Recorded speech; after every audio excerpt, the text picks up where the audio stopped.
So let's talk a little bit about quadratics in standard form.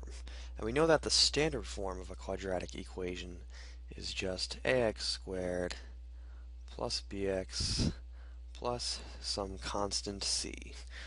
So let's take a look at an example. So let's say we have some function, let's see, y equals, I don't know, x squared minus 4x plus 1. So let's think about how we'd go about graphing this equation right over here. Well, we need to find the vertex of the equation, which is the center point of the parabola. So let's go ahead and do that. We know that to find the vertex of a quadratic in standard form, we need to use our little formula here, negative b over 2 times the a term. So in this case, that's going to be the opposite of b, the opposite of negative 4, which is positive 4, over 2 times our a term, which is just 1. When we just have an x, we know the coefficient is 1. So I'll just write that down anyway. And this equals 4 over 2, giving us 2. So we know that the x-coordinate for our vertex is 2. Now let's plug that into the original here to get our corresponding y-coordinate.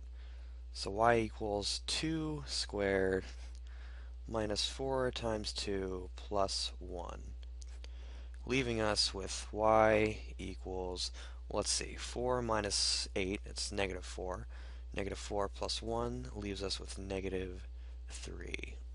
Okay, so our vertex equals 2, negative 3.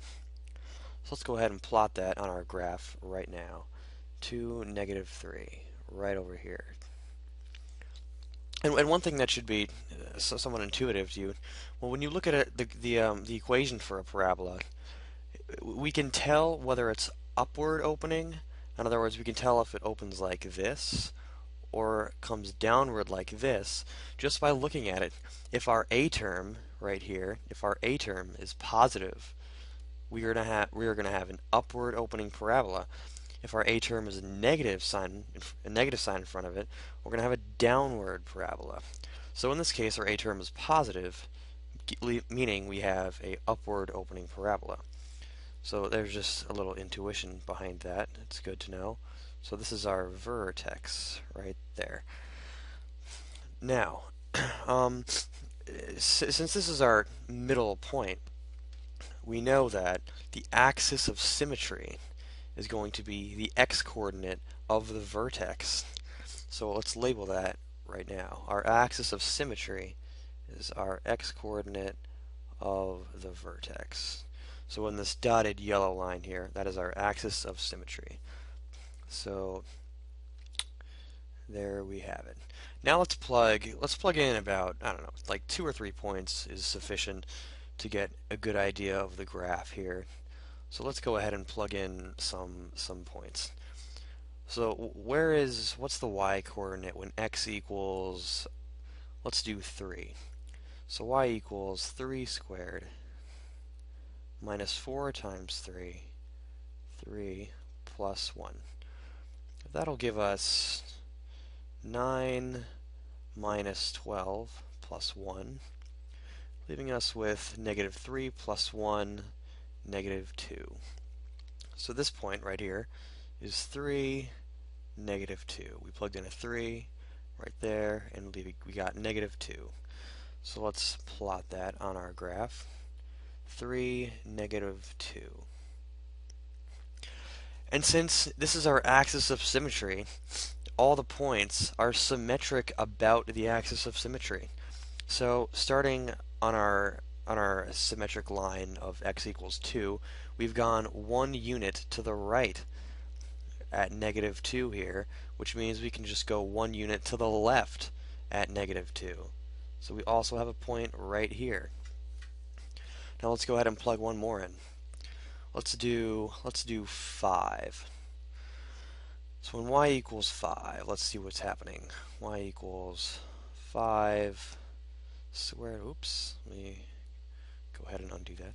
5 squared minus 4 times 5 plus 1. Well, let's see what happens. Y equals 25 minus a 20 plus 1. Y equals, well, let's see, 25 minus 20 is 5 plus 1, leaving us with 6. This point here is 5 comma 6. Let's go ahead and plot that. 5, and we go 1, 2, 3, 4, 5, 6. 6 units upward. And you see, of course, starting at this axis of symmetry, we've gone 1, 2, 3 units to the right of that, so we can go 1, 2, 3 units to the left of that, right over here. Now we have a pretty good idea of what our parabola looks like. So let's sketch a general idea of what this parabola looks like. And that line continues to positive infinity, and this line continues to infinity. And there we have it. Hopefully you learned something.